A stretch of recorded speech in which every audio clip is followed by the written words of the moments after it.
Avoir une vision est une des clés de l'épanouissement personnel et de l'impact à grande échelle.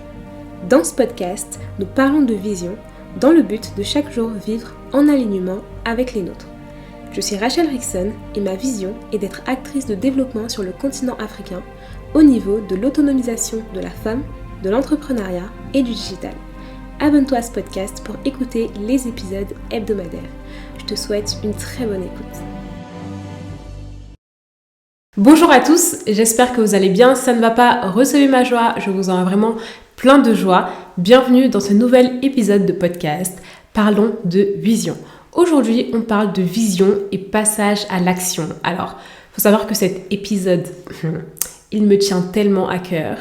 Donc voilà, aujourd'hui on va parler du passage à l'action, le fait de passer à l'action pour sa vision. Donc, commençons par une définition. Une action est définie comme un fait, une faculté d'agir, de manifester sa volonté en accomplissant quelque chose. Une action est aussi définie comme une manifestation concrète de l'activité de quelqu'un, d'un groupe. C'est aussi défini comme étant une manière dont un agent, une force, agit sur quelque chose ou sur quelqu'un.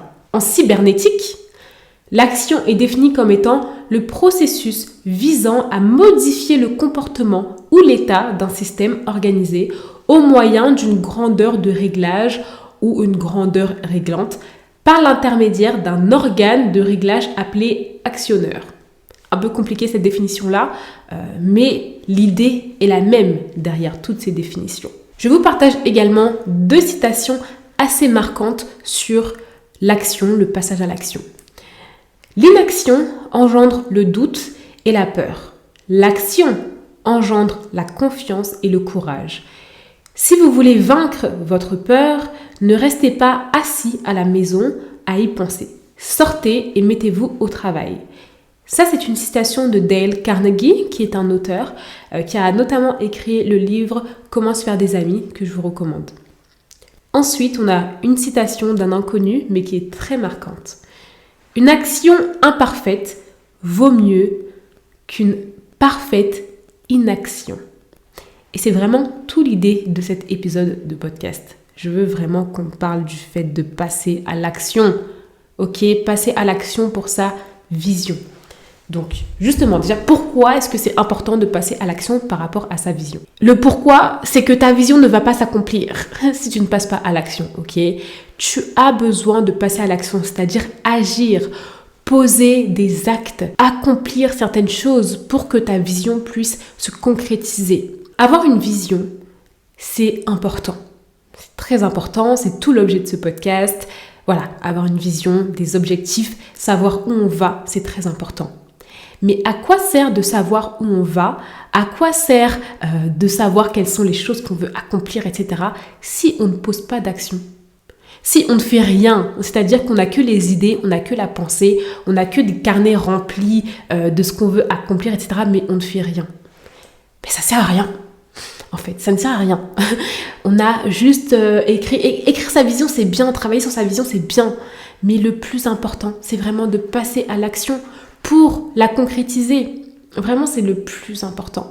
Et moi, j'en ai vraiment assez de voir des personnes qui me disent qu'elles ont des projets, qui me disent qu'elles ont des choses qu'elles veulent accomplir, qui me disent que oui, j'aimerais faire ceci, j'aimerais accomplir ceci, mais qui ne font rien par rapport à ça. Quand je dis passer à l'action, ça ne veut pas forcément toujours dire faire des grands trucs, etc. Parce que quand on a une vision, généralement on a une grande vision, c'est-à-dire on a quelque chose qui paraît quand même assez lointain dans le temps, c'est-à-dire qu'aujourd'hui on n'a pas forcément toutes les ressources nécessaires pour accomplir directement ce qu'on veut accomplir. Sinon on y serait déjà et il faudrait du coup recommencer le processus de travailler sur sa vision pour se donner une vision encore plus grande pour toujours être challengé. Donc concrètement, si vous écoutez ce podcast, si vous êtes là avec moi, c'est que vous avez une vision mais que vous n'y êtes pas encore, ok ? Et si vous n'y êtes pas encore, ça veut dire qu'il y a un chemin à parcourir, des étapes à parcourir avant d'y arriver. Et justement, les étapes à parcourir commencent par les actions que vous posez aujourd'hui, commencent par les actions que vous posez au quotidien, tous les mois, tous les ans, etc. Certaines actions qui font que vous passez certaines étapes qui vous permettent de vous conduire à votre vision. Moi, je vois toujours la vision comme un chemin, c'est-à-dire qu'on a une certaine destination et on est comme sur une route. Et sur cette route-là, on avance pas à pas pour arriver à destination. Et pour arriver à destination, il faut rouler en fait. Il faut rouler. Si tu es en voiture, il faut passer les vitesses. Ok, donc ça demande un certain mouvement de ta part. Ça demande que tu puisses passer les vitesses. Ok, ça demande que tu puisses mettre le pied sur l'accélérateur. Ça demande que tu puisses regarder autour de toi. Ça demande de toi des actions. Et sans ça, t'avances pas en fait. Quelqu'un a déjà vu une voiture rouler sans aucune action. Même la Tesla, qui a le auto-drive. Même l'auto-drive, il faut l'activer en fait. Il faut l'activer, c'est-à-dire qu'il faut quand même faire une action pour faire en sorte que l'auto-drive puisse s'activer. Donc, il y a toujours une part de nous qui doit faire quelque chose pour que notre vision puisse s'accomplir. Il faut se mettre en marche. Il faut faire un pas après l'autre. Et j'ai beaucoup aimé la deuxième citation que je vous ai partagée qui dit « Une action imparfaite vaut bien mieux qu'une parfaite inaction ». Parce que souvent, ce qui peut nous freiner à agir, à poser certaines actions par rapport à notre vision, c'est le perfectionnisme. Voilà, c'est le perfectionnisme qui justement nous pousse à ne pas agir plutôt que agir. Mais en fait, mieux vaut faire quelque chose qui n'est pas forcément parfait, qui ne va pas forcément réussir exactement comme on l'imaginait, plutôt que de ne rien faire. Je vais vous partager une expérience personnelle. En février, j'ai lancé ma marque de vêtements. J'ai lancé une marque de tenue professionnelle et pour occasion pour femmes. C'était un premier pas vers une vision long terme que j'avais par rapport à l'entrepreneuriat, par rapport à ce que je souhaite accomplir à ce niveau-là. On va dire que tout ne s'est pas exactement passé comme prévu, d'accord ? J'ai eu beaucoup de péripéties, j'ai investi énormément dans ma marque et je prends du temps, plus de temps que prévu surtout, à rentabiliser tous les investissements que j'ai faits. Beaucoup de choses ont donc été imparfaites, dans ce que j'ai fait, dans l'action que j'ai menée à lancer ma marque, mais j'ai beaucoup appris. J'ai beaucoup appris et surtout j'ai fait un pas de plus vers ma vision. Donc j'ai fait toute une vidéo où j'ai partagé un peu davantage ma vision par rapport à ma marque de vêtements, etc. L'idée vraiment long terme par rapport à celle-ci.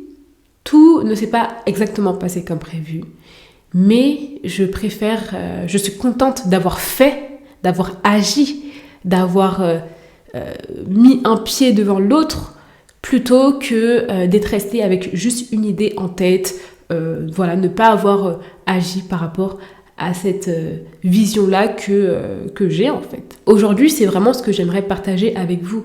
Par rapport à votre vision, trouvez en fait quelles sont les actions que vous pouvez commencer à accomplir aujourd'hui pour avancer dans celle-ci. Et passez à l'action surtout. Commencez là où vous êtes. Avancez là où vous êtes. Comment réussir à davantage passer à l'action par rapport à sa vision? Pour moi, ça passe par premièrement dépasser ses peurs. Parfois, ce qui fait que certaines personnes ont du mal à passer à l'action, c'est vraiment la peur.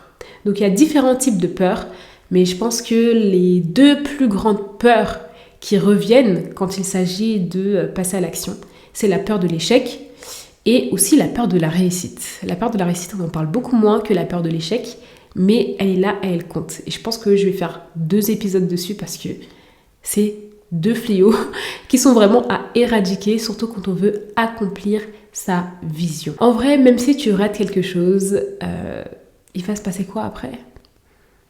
Genre c'est la fin du monde ? La Terre s'arrête de tourner ? Franchement, même si tu fais une erreur, même si ce que tu as fait a raté, ça s'est pas passé comme prévu, et alors ? Même quand on échoue à quelque chose, si franchement ce terme échouer, aujourd'hui je l'emploie, mais c'est vraiment pour qu'on puisse bien se comprendre entre nous, mais je vais vraiment revenir dessus dans un épisode de podcast parce que j'ai ma définition un peu de la peur de l'échec et de l'échec surtout. J'ai ma manière de les percevoir, ce qui fait que dans mon langage, c'est pas quelque chose d'aussi négatif que ça peut l'être ou que ça peut résonner pour certaines personnes. Mais voilà, bref. Même si tu fais quelque chose, ça marche pas, il y a quoi ? Tu vas rebondir, tu vas avancer, on aura oublié. Et au contraire, tu auras bien plus appris de ça que si tout se passait comme prévu. Quand tout se passe comme prévu, c'est trop facile. C'est beaucoup trop facile. Alors, parfois, il faut se confronter au challenge pour déjà se dépasser et apprendre sur soi, apprendre sur tellement de choses en fait. Fais ce que tu as à faire. Dépasse tes peurs. Va au-delà de tes peurs et passe à l'action. Ensuite, il faut arrêter d'attendre le moment parfait pour vouloir passer à l'action, lancer quelque chose par rapport à sa vision. Il n'y a aucun moment parfait. Et on vit tous les jours. On dort, on se réveille, on dort, on se réveille. Il n'y a aucun moment qui est parfait. Il y a une citation que j'aime beaucoup, mais je saurais vous dire la source.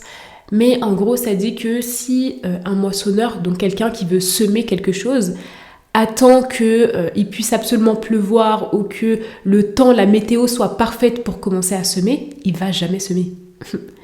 Il va jamais semer. J'aime bien cette parabole-là parce qu'en fait, ça nous montre que si tu attends le moment parfait pour faire quoi que ce soit, eh ben, tu vas vite te rendre compte que déjà, il n'y a pas de moment parfait et surtout, tu vas jamais rien faire. Pour moi, je pense qu'il n'y a aucun moment parfait pour faire quoi que ce soit. Genre vraiment, il peut y avoir des moments qui sont un peu mieux ou l'environnement va être un peu mieux, voilà. Mais en soi, il n'y a pas de moment parfait. Surtout sur une période de vie entière. Genre, tu prends l'échelle de ta vie entière. Il n'y a pas de moment parfait pour certaines choses. Il y a des moments qui sont idéaux, mais il n'y a pas de moment parfait. Donc vraiment, si c'est le fait d'attendre, d'avoir déjà accompli X ou Y, d'avoir déjà fait ci, ça, pour passer à l'action par rapport à quelque chose, il faut commencer à changer de mindset et avancer, commencer à agir là où on est avec ce qu'on a. Donc vraiment voilà, passe à l'action. Donc aujourd'hui, si tu as un projet que tu veux lancer, que tu veux développer pour ta vision, ta vie pro, etc., go. Like, just stop waiting. What are you waiting for? The resources? Start with what you have. Si ce que tu attends, c'est les ressources, commence avec ce que tu as. Si ce que tu attends, c'est des personnes ou autres, please, ne sois pas dépendant des personnes pour lancer quoi que ce soit dans ta vie. Parce que sinon, tu vas vraiment vite être limité et c'est vraiment pas the good deal. Genre, c'est pas un good deal. Quand tu peux lancer quelque chose, que tu en as un maximum de capacité ou autre, fais avec ce que tu as. Va avec ce que tu as déjà, en fait. Alright, c'est tout pour cet épisode de podcast. Merci beaucoup de l'avoir écouté. Je vous dis à très bientôt. Merci infiniment d'avoir écouté cet épisode de podcast. Je t'invite à laisser un commentaire, une note et bien sûr à t'abonner pour ne pas manquer les prochains épisodes. À bientôt!